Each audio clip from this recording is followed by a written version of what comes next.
Good morning, kids, and welcome to the show. To this little coffee talk this morning. Got my coffee and I'm ready to chat. So, before we start that, I just want to say, last night I went live for a little while. Unfortunately, I was really tired and I started to unpack an idea, and that idea kind of just went off into space. So I went to bed, slept on it, and decided that this morning I would unpack that idea, but I would record it. That way, if I needed to, I could go back. So last night's topic probably would have been better had it been with someone else. So today, I'm going to unpack the idea of the student teacher as we move on throughout this year and trying to better ourselves. So, yeah, let's talk about the student and the student teacher concept is something I came up with when Rachel and I were discussing a specific scripture in the Bible where a daughter's worth is tied to her father's acknowledgement of her truth. So basically, if she spoke, no one would believe her unless her father said, yes, she speaks truth. Well, I talk about lenses a lot, and the lenses of our faith and how we look at things, whether that's something in our society right now or if that's reading the Holy Scripture. Reading the Holy Scripture is can be very confusing, especially if you don't look at everything in context. If you go to Scripture looking at it word for word, verbatim, and it is just speaking to you, you are going to end up being confused. So that, for example, is a very outdated idea that a father must show his daughter or give his daughter basically his blessing or his endorsement. And that's why I came up with the student teacher idea. The idea of the student teacher is to go ahead and read your scripture as you would usual. It's really windy out here. I apologize for that. But read your scripture as you normally would. But this time, replace the characters, regardless of who the characters are, regardless of their gender. And I'm not telling you to replace their gender, which I think is a mistake.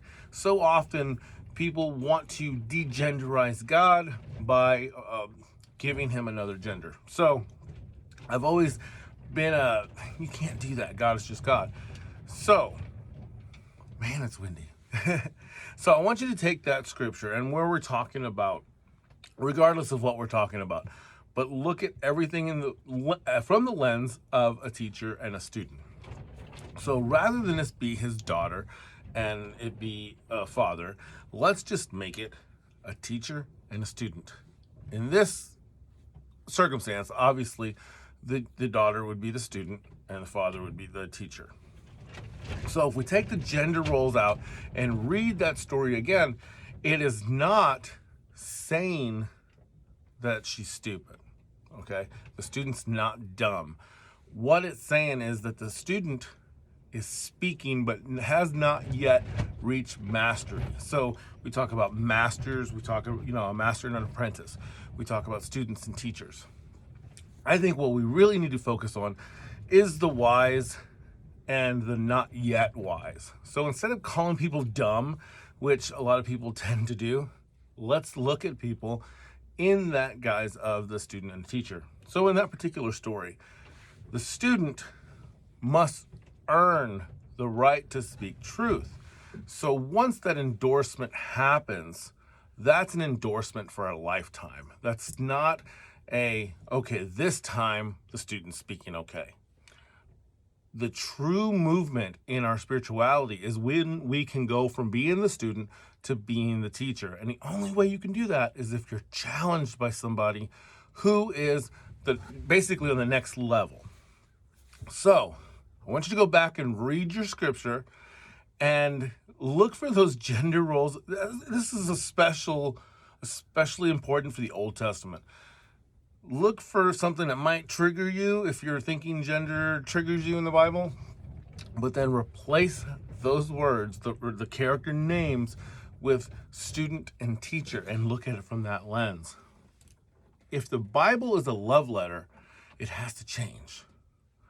And the words don't have to change for them to have the meaning that was intended.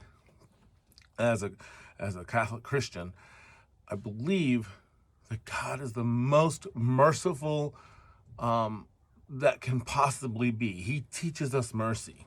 And I live a life of grace because of God's mercy. So I want to share that with people, especially people that don't understand. And the reason they don't understand is because they're so alienated by Scripture. Now, I was really lucky to study Scripture for a long time and to be in a profession where it was my job to understand Scripture.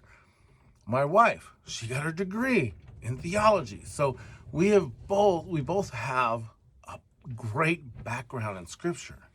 However, there's always somebody out there that knows more. And as soon as we think we understand something, then a wrench is going to be thrown into it. So I'm going to challenge you guys as you're reading forward. I want you to get mad, because if you're not reading the Bible, you'll never get mad. If you're actually reading the Bible and listening to those words, there's going to be some anger building up, because there's going to be a lot of things that are confusing and a lot of things that contradict other things. But if you just go back to the basics and look at it through the lens of a master and an apprentice, a student and a teacher, and then stop worrying about all that other political garbage and look at Scripture as it should be. We are blessed to be able to hold the Bible in our hands and read those words. But when we use those words to attack other people, we shouldn't have access to them. Unfortunately, it was written a long time ago for a very different group of people. And we are striving not to live in that world anymore. We are striving to live in a world where there is equality.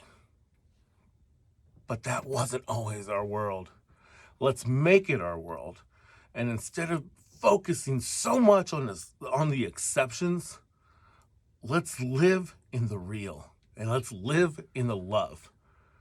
And I hope that this will challenge you to look at one of those scriptures that's really upset you and realize that the advice in Scripture is very good.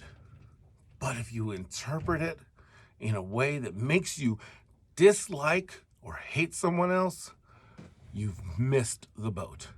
So until next time, work hard, be kind, and have fun.